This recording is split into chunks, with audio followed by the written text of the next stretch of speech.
দুগ্ধ জৰা ধৰা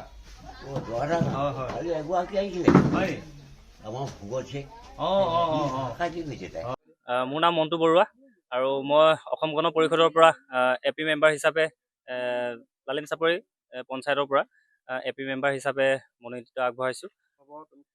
মোৰ প্ৰতিদ্বন্দ্বী বুলিবলৈ তেনেকৈ মই নাই বুলি ভাবিছোঁ। মই নিজে জয়ী হ'ম বুলি মই ভাবিছোঁ।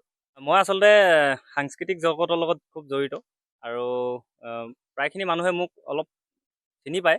সেইটো কাৰণে ৰাইজে মোক অকণমান আগবঢ়াই দিছে আৰু ৰাইজে আগবঢ়াই দিছে বুলিয়ে নহয়, আৰু মই মানে কিছুমান গাঁৱৰ সমস্যা কিছুমান দেখিছোঁ আৰু সেই সমস্যাখিনি মানে মই সমাধান কৰিবৰ কাৰণে আজি ওলাই আহিছোঁ। সমস্যা মানে ধৰি লওক আপোনাৰ আমাৰ গাঁৱত ঘৰ কিছুমান আছে যাৰ ঘৰত শুবলৈ নাই, ঘৰটো বহাব জেগা এডোখৰ নাই, সেইবিলাক সমস্যা আছে। আৰু ৰাস্তা আমাৰ যাব নোৱাৰা ৰাস্তা, সেই ৰাস্তা পঞ্চায়তৰ যোনখিনি পঞ্চায়তৰ এৰিয়াত পৰিব, সেই ৰাস্তাখিনি মই খুব ভালকৈ বনাম বুলি আশা কৰিছোঁ, আগবাঢ়ি আহিছোঁ।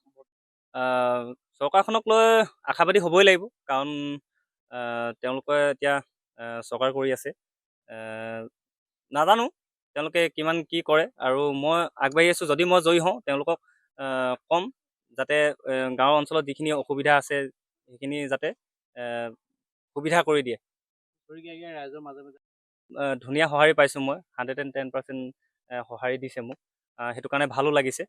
অকল 10 নম্বৰ ৱাৰ্ড বুলি নহয় বা 9 নম্বৰ ৱাৰ্ড বুলি নহয়, প্ৰত্যেকজন ৱাৰ্ড মেম্বাৰৰ গাঁৱৰ মানুহ ওলাই আহিছে মোৰ লগত, সেইটো কাৰণে ভাল লাগিছে আৰু মই জিকিম বুলি 100% চিয়'ৰ। কৰি আপোনালোকে আঁচনিটো চলবাৰ এই ধাৰ আছে, ধাৰটো মাৰি দিব পাৰে। কাৰোবাৰ হয়তো কাপোৰ কিনিব ইচ্ছা যায়, কাৰোবাৰ মোবাইল কিনিব ইচ্ছা যায়, এইটো কৰিব কিন্তু পইচা দিয়া নাই।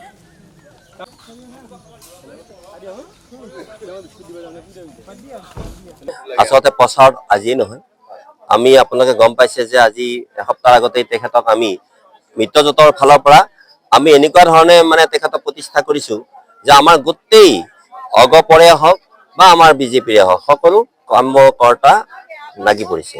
আৰু ইতিমধ্যে এটা মানসিকভাৱে গঢ়ি উঠিছে কি যে আমি মিত্ৰজোঁটৰ পাৰ্টিক যদি ভোট নিদিওঁ তেতিয়াহ'লে আমি আমাৰ শক্তিশালী ৰূপত আমি যিখন গ্ৰাম্য যিখন আমাৰ চৰকাৰ সেইখন হৈছে পঞ্চায়ত, আৰু এই পঞ্চায়তটো আমি আমাৰ হাতত ৰাখি পেলাই আমি উন্নয়নৰ যিটো নেকি ধাৰা বৈ আছে এতিয়া সমগ্ৰ অসমতে, সেই উন্নয়নৰ ধাৰাটো আমি সক্ৰিয়ভাৱে আৰু অধিক শক্তিশালীভাৱে আমি কি কৰিব লাগিব, বোৱাব লাগিব। গতিকে মই আপোনালোকক এটা কথাই ক'ব খুজিছোঁ যে আমাৰ যিটো নেকি মিত্ৰজোঁটৰ প্ৰাৰ্থী চণ্ডীচৰণ চৌধুৰী অতি ধুনীয়াকৈ জিকি আছে, কিন্তু কেনেকৈ কিমান ভোটত জিকাব পাৰোঁ, অভিলেখ সংখ্যক ভোটত জিকাব পৰাৰ কাৰণে আমাৰ এতিয়া মাজত মানে প্ৰতিযোগিতা চলি আছে। বিৰোধী দেখাই নাই মই এতিয়ালৈকে, কিমান মিটিং কৰিলোঁ, মইতো এই অঞ্চলৰ মানুহ কথা মইতো দেখাই নাই কোন বিৰোধী, আৰু বিৰোধী মই নামটোৱে নাজানো ভালকে, কোনে এইটো মই ভালকৈ নাজানো। তাতে বিৰোধী পাৰ্টী অলপ শক্তিশালী হ'লে ভাল লাগে ভাই জিজি। মই সদায় মানে কি যে প্ৰতিপক্ষ শক্তিশালী হ'লে জিজাৰ কাৰণে মই সদায় প্ৰস্তুত, কিন্তু এতিয়া বিৰোধী পক্ষ ইমানেই দুৰ্বল, দেখাই নাই আজিলৈকে, আৰম্ভই কৰা নাই তেওঁলোকে। আপোনালোকে জানে ক'ত চুকে কোনে কিবা কৈছে, এতিয়া আপোনালোকে জানে ভাই, মই একো নাজানো। ৰাইজক মই এটা কথাই কৈছোঁ কি যে তেখেতসকলে আমাৰ ইয়াত যিটো অঞ্চলত আপোনালোকে আহিছে, এই আটাইবিলাকে ভাৰতীয় জনতা পাৰ্টীৰ আৰু আমাৰ মিত্ৰজোঁটৰ সমৰ্থক। গতিকে আপোনালোকে নিশ্চিন্ত থাকক যে আমাৰ যিটো নেকি এই মানে আমাৰ বৰদলগুৰি দুমনিচকী যিটো আমাৰ ZPC জিলা পৰিষদ, আটাইখিনি মানুহে তাৎপৰ্যপূৰ্ণভাৱে যিবিলাক নেকি কংগ্ৰেছৰ ঘাটি আছিল সেইবিলাক দুৰ্গটো, সেইবিলাক ঘাটিটো আজি এটা নতুন এটা কি বৈছে যে উন্নয়নৰ স্বাৰ্থত তেওঁলোকৰো গোটেই মানে যিটো নেকি আন্তৰিকতাটো আহি পৰিছে আমাৰ মিত্ৰজোঁটৰ পক্ষত।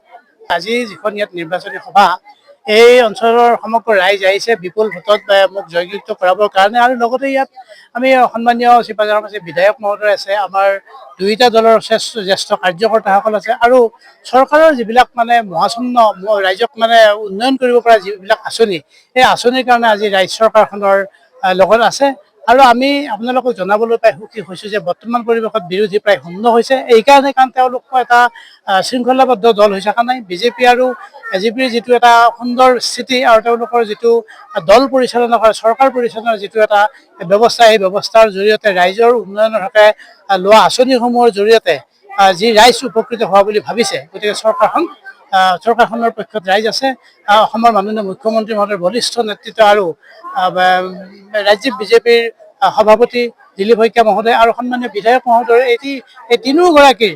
দুয়োটা দলৰ তিনিওগৰাকীৰ লগতে আমাৰ অতুল বৰা ডাঙৰীয়া আছে, তেখেতসকলৰ বলিষ্ঠ নেতৃত্ব আৰু সুশৃংখলাৰভাৱে যিবিলাক নীতি প্ৰস্তুত কৰিছে, আঁচনি প্ৰস্তুত কৰিছে, সেইসকলৰ কাৰণে আজি এই সভাখনত যথেষ্ট ইয়াত লোক সমাগত হৈছে। আৰু মই ভাবিছোঁ এইসকলে মোক যথেষ্ট আশীৰ্বাদ দিছে, মৰম কৰিছে, আৰু মই অহা 7 মে'ত হ'বলগীয়া নিৰ্বাচনত বিপুল ভোটত জয়যুক্ত কৰিম বুলি ইতিমধ্যে মই নিজকে ভাবিছোঁ।